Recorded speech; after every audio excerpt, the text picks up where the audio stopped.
ધાનેરા રબારી સમાજના સંમેલનમાં પૂર્વ ધારાસભ્ય ગોવા રબારીએ કહ્યું કે રસ અને સાંજવાળામાંથી બધા બહાર રહેજો। રસ અને સાંજવાળું સમાજ માટે નુકસાનકારક છે અને સાંજવાળું તો સમાજ માટે કલંક છે।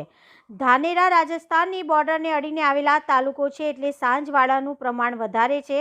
ગોવા રબારીએ સમાજના વડીલોને અફીણનો રસ બંધ કરવાનું કહ્યું અને યુવાનોને દારૂ પીવાનું બંધ કરવાનું કહ્યું છે। રિપોર્ટર અંકુર ત્રિવેદી। આપ સૌને ફરીથી ખૂબ ખૂબ અભિનંદન આપું છું। ખૂબ રાગે રહેજો અને પેલા રસ અને હોજવાળામાંથી બહાર રહેજો એ પણ મારી વિનંતી છે। એ ખૂબ જરૂરી છે। આ સમયની અંદર આ સમયની માંગ છે કે રસ ને હોજવાળું બે નુકસાન કરે છે મોટું, સમાજને કલંક લગાડે છે હોજવાળું તો, એટલે એમાંથી બધા નીકળી જજો। બીજું ઘણું બધું છે એ પણ તમામ યુવાનોને વિનંતી છે। ખૂબ બીજી બધી છે, બધા વડીલોનું માન રાખજો, મા બાપની ખૂબ સેવા કરજો। ધાનેરા ખૂબ દુઃખી થઈને મોટો થયેલો છે। 25 વર્ષ પહેલેની પરિસ્થિતિ કઈ જુદી હતી ધાનેરાની, એટલા માટે